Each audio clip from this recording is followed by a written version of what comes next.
The red button thought experiment. Imagine a red button sitting before you. Pressing it would instantly and painlessly erase all of humanity. No suffering, no lingering effects, just the complete cessation of the human race. Would you press it?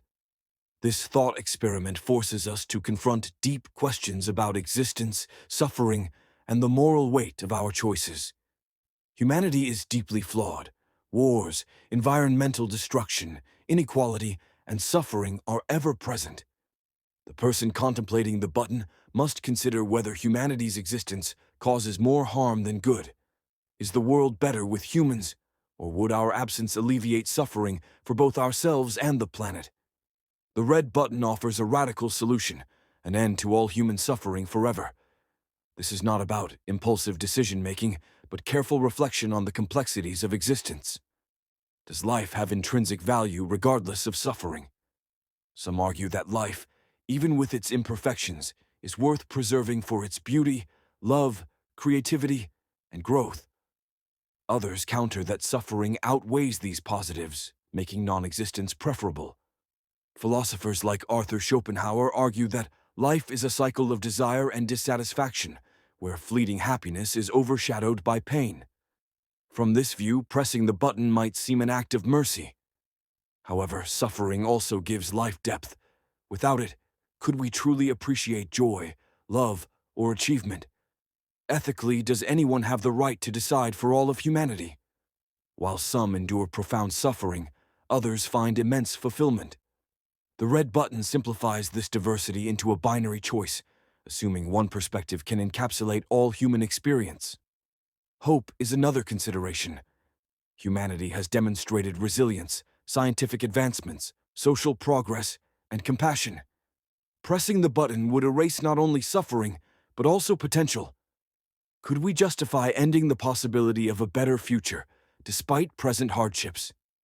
For those inclined to press it, environmental concerns play a role. Humans have caused immense harm, driving species to extinction, polluting ecosystems, and altering the climate. Without humanity, Earth might recover. But does the planet have intrinsic value independent of human perception? If no one remains to witness its restoration, does it matter? The red button also exposes personal biases and emotions. Some may feel an urge to press it due to despair or frustration with humanity's failings. Others may refuse out of an instinctive aversion to causing harm. The experiment highlights the tension between reason and emotion, challenging us to reflect on our motivations and values. A compelling twist suggests the button is an illusion, a test of humanity's ethical reasoning. Choosing not to press it affirms belief in existence's worth despite its flaws. In this interpretation, the button reflects our hopes, fears, and beliefs about being human. Ultimately, the red button thought experiment is not about pressing or abstaining, but about the questions it raises. It forces us to grapple with existence's complexities, where suffering and joy, destruction and creation, despair and hope intertwine. It challenges us to reflect on life's nature, the ethics of choice, and our place in the universe. The experiment offers no easy answers. Its purpose is to provoke thought, prompting us to examine our values and assumptions. In the end, the red button remains unpressed, not because the decision is clear, but because wrestling with its implications is what makes the question so powerful. Through this exploration, we gain deeper insight into ourselves, humanity, and the choices that shape existence itself. Existential nihilism. Nihilism. Life has no inherent meaning. The universe doesn't care about us and everything we strive for. Success, love, knowledge eventually dissolves into nothingness. This is the stark reality at the core of existential nihilism, a philosophy that strips away comforting illusions and asks us to face existence as it truly is. For many, this realization feels like staring into an abyss where purpose and value crumble under the weight of indifference. Existential nihilism gained prominence through the works of 19th-century thinkers like Friedrich N. Søren Kierkegaard and Fyodor Dostoevsky. Nietzsche, in particular, saw the collapse of traditional religious and moral structures as a profound turning point for humanity with the death of God. Society lost the unifying framework that gave life coherence and purpose. For centuries, without a divine plan or higher authority, Nietzsche argued humanity was left to navigate an empty universe, devoid of ultimate meaning or direction. This absence of inherent meaning doesn't just apply to grand questions about existence. It permeates the minutiae of life, the work we do, the relationships we form, the goals we chase. None of these have intrinsic value beyond what we assign to them to the existential nihilist. This is not a matter of pessimism or despair. It is a reflection of reality. The universe operates according to its own indif laws, and any meaning we find in life is purely a human construction. Jean-Paul Sartre, an existentialist philosopher often associated with nihilistic ideas, offered a unique perspective on this void. He argued that the lack of inherent meaning in life is not a problem to be solved, but a condition to be accepted. Sartre believed that human beings are condemned to be free, meaning that in the absence of a predetermined purpose, we have the ultimate responsibility to create our own values and meaning. This freedom, while exhilarating, is also deeply unsettling. It places the burden of defining our lives squarely on our shoulders, with no external guide to follow. For many, existential nihilism evokes a sense of despair. If life has no objective meaning, why bother with anything at all? This question has haunted humanity for centuries, giving rise to what is often called the existential crisis, a profound confrontation with the emptiness of existence. But not all who grapple with nihilism succumb to despair. Some find a strange liberation in acknowledging life's lack of inherent purpose.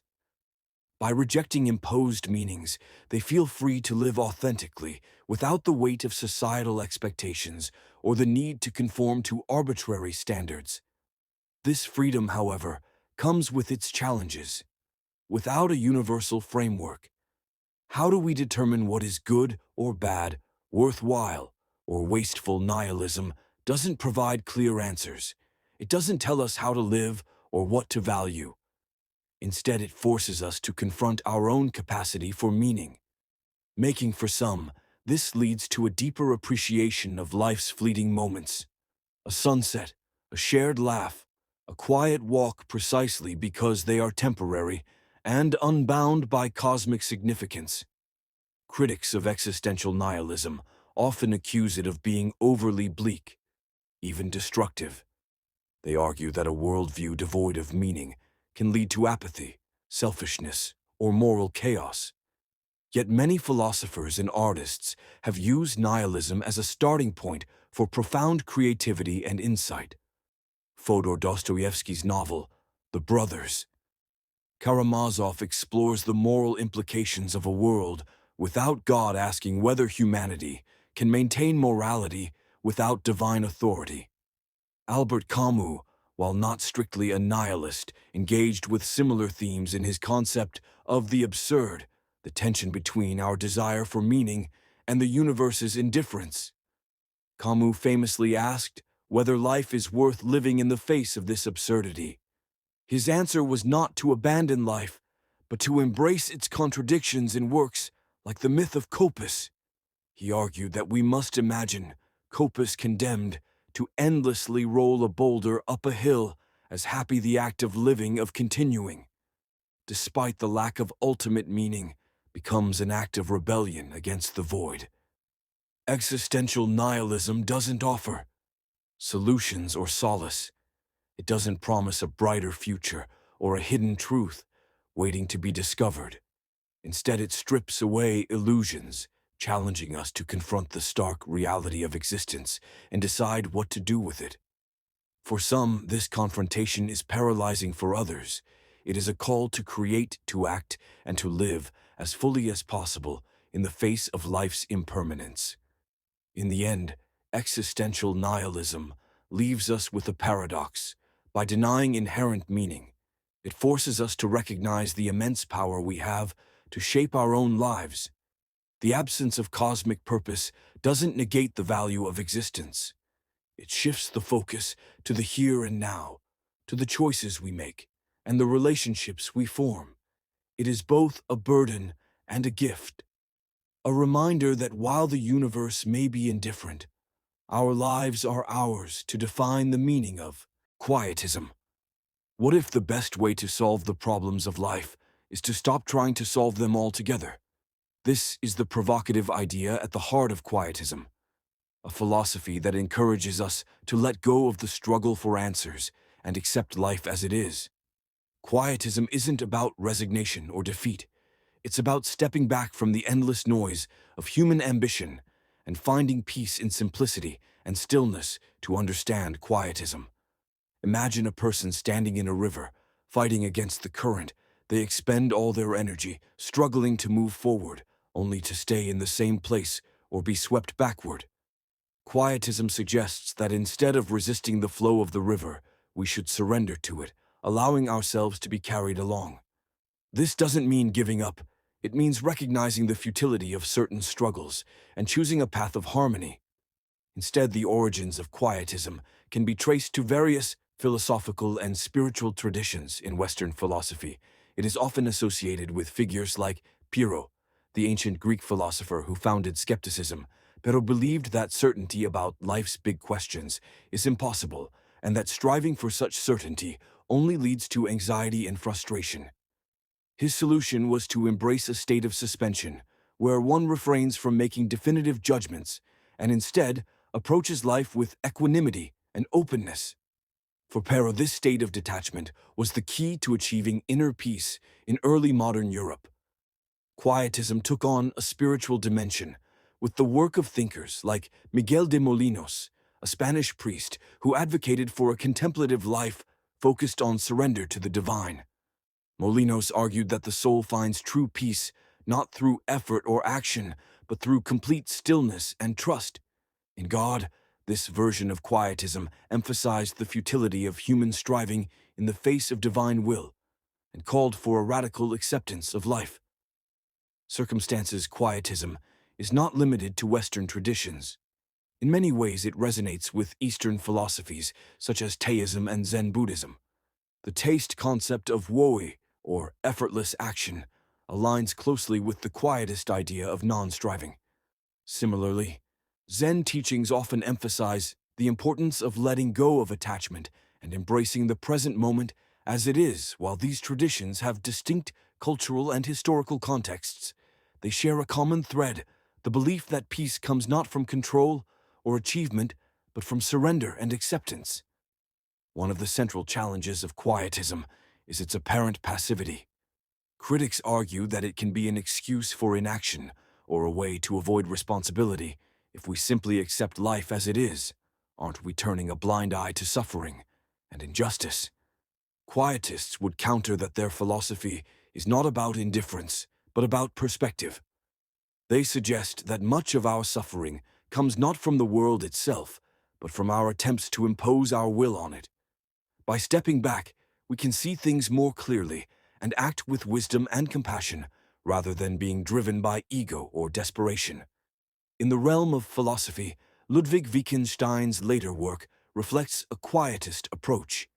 Wittgenstein argued that many philosophical problems arise from the misuse of language, and that once we understand this, the problems dissolve on their own. He famously wrote, "Whereof one cannot speak, thereof one must be silent."